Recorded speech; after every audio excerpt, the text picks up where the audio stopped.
Selamat pagi teman-teman Atomians. Perkenalkan, nama saya Asri Rahayu. Saya adalah seorang sales master dari Kota Bandung dan juga seorang center leader yang baru untuk Aspire Global Cimahi Center. Sebelum saya memulai tentang bagaimana cara merancang dan plan dan juga manfaat-manfaat dari buku Skenario Kehidupan, saya ingin teman-teman Atomians di rumah lebih memahami dan lebih tahu tentang tujuan dari hidup teman-teman. Sebagian orang akan menjawab tujuan hidup mereka ingin melakukan apa yang mereka mau atau juga ingin membahagiakan orang-orang yang mereka sayangi dan juga keluarga mereka. Tapi untuk melakukan kedua hal tersebut dibutuhkan financial freedom.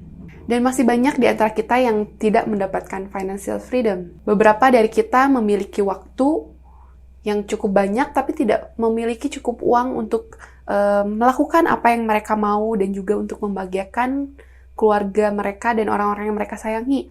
Dan ada juga orang yang memiliki uang yang banyak tapi mereka tidak memiliki cukup waktu untuk melakukan kegiatan-kegiatan yang mereka suka dan juga untuk membahagiakan keluarga mereka. Umur saya 28 tahun dan dulu saya bekerja di salah satu bank swasta yang mana saya bekerja dari pukul 8 sampai pukul 5. Kemudian kadang saya overtime sampai pukul 7, sampai pukul 9, bahkan sampai pukul 10. Teman-teman bisa lihat bahwa saya bekerja sangat keras. Tapi sebagaimanapun saya bekerja keras, income yang saya dapatkan hanya kurang lebih sama. Saya tidak bisa mendapatkan income yang maksimal walaupun saya sudah bekerja sangat keras. Saya mengajak teman-teman Atomians untuk mulai merancang kehidupan teman-teman dan mulai menulis di buku Life Scenario. Oke, ini adalah buku Life Scenario dan saya sudah menulisnya. Saya akan membacakan impian dan life scenario saya kepada teman-teman. Pertama, yang menjadi concern saya adalah uang. Kenapa? Ketika saya resign di perusahaan saya dulu, saya memutuskan untuk memulai usaha bisnis saya di bidang travel. Lalu, karena saya tidak memiliki cukup ilmu dalam berbisnis sehingga saya mendapatkan kerugian yang sangat besar. Sehingga saya harus mengembalikan uang-uang kerugian saya dan saya harus mengembalikan loan-loan saya yang diakibatkan karena kerugian yang saya dapat di travel sebelumnya. Setelah saya menjalani Atomi Bisnis, sekarang 50% lebih loan saya sudah berhasil saya selesaikan. Setelah ini selesai, saya bisa mulai fokus untuk impian-impian saya yang lain. Selain itu adalah orang tua. Untuk orang tua sendiri, saat ini saya sudah memberikan suplemen-suplemen dari Atomi yang bisa dikonsumsi oleh kedua orang tua saya, juga Hemohim. Dan impian saya selanjutnya adalah saya ingin memberikan uang sebesar 5 juta rupiah setiap bulannya, dan ini akan saya capai di tahun 2022, insya Allah. Dan juga saya ingin mengajak kedua orang tua saya untuk pergi umroh dan kedepannya naik haji menggunakan fasilitas VIP yang mana hotelnya itu akan berada dekat dengan Ka'bah dan juga di dalam kamar itu kita bisa melihat Ka'bah dari jendela kita. Dan saya tidak hanya akan mengajak kedua orang tua saya, tapi saya juga ingin mengajak keluarga yang lain, kerabat dan juga guru ngaji ibu saya untuk pergi umroh juga. Selanjutnya adalah rumah. Nah, untuk rumah, karena saya sekarang masih tinggal bersama kedua orang tua saya di rumah yang sangat sederhana, sehingga saya sangat memiliki keinginan untuk dapat membangun rumah yang lebih nyaman di area Jalan Kolonel Masturi, dan rumah ini akan menjadi rumah yang minimalis. Saya sudah membayangkan ayah saya akan duduk di kursi halaman di sini. Saya sudah dapat membayangkannya dengan jelas sekali, dan ini adalah kamar saya nanti. Dan rumah ini akan membutuhkan uang sekurang-kurangnya 500 juta rupiah. Rumah ini akan saya capai di tahun 2022, insya Allah. Selanjutnya, travel. Nah, karena saya adalah orang yang sangat suka travel, sehingga salah satu impian saya adalah saya ingin pergi ke New Zealand dan juga Australia menggunakan camper van. Buat teman-teman yang belum tahu camper van, jadi camper van ini adalah mobil yang isinya itu ada tempat tidur dan juga ada mini kitchen-nya. Sehingga saya membayangkan ketika saya travel di sana, saya akan berada di tempat-tempat yang berbeda ketika saya bangun tidur. Selanjutnya masih di travel juga. Jadi salah satu impian saya setelah menikah, saya ingin berbulan madu ataupun honeymoon untuk mendaki di Nepal, dan juga saya ingin menghabiskan waktu selama 1 minggu di water villa resortnya Maldives. Semua all inclusive, jadi pagi-pagi, siang, malam saya makan hanya di resort. Lalu juga saya ingin travel keliling dunia selama 1 tahun penuh bersama pasangan saya nanti. Dan ini semua akan saya capai di tahun 2024. Selanjutnya adalah charity. Nah, untuk charity, karena saya juga belum lama baru belajar menggunakan jilbab, sehingga saya mengalami kesulitan ketika menggunakan pakaian dan juga jilbab. Karena stok pakaian saya belum banyak. Saya tahu jelas bahwa orang-orang yang baru saja belajar menggunakan kerudung itu sangat pusing sekali memilih baju. Sehingga saya memiliki impian untuk membuka toko untuk pakaian-pakaian muslim. Dan juga buat orang-orang yang baru aja belajar menggunakan jilbab, akan saya berikan pakaian dan juga jilbab secara free. Lalu saya juga sangat sedih apabila melihat orang-orang tua yang masih berjualan juga di area kota saya di Bandung. Saya sering mendapati mereka anak-anak kecil juga, dan sejauh ini saya hanya masih bisa memberikan nominal yang tidak terlalu besar, sehingga kedepannya saya ingin memberikan sumbangan kepada mereka dengan nominal yang lebih besar lagi. Lalu saya juga ingin melakukan derma kepada anak-anak korban perang di negara-negara yang masih perang.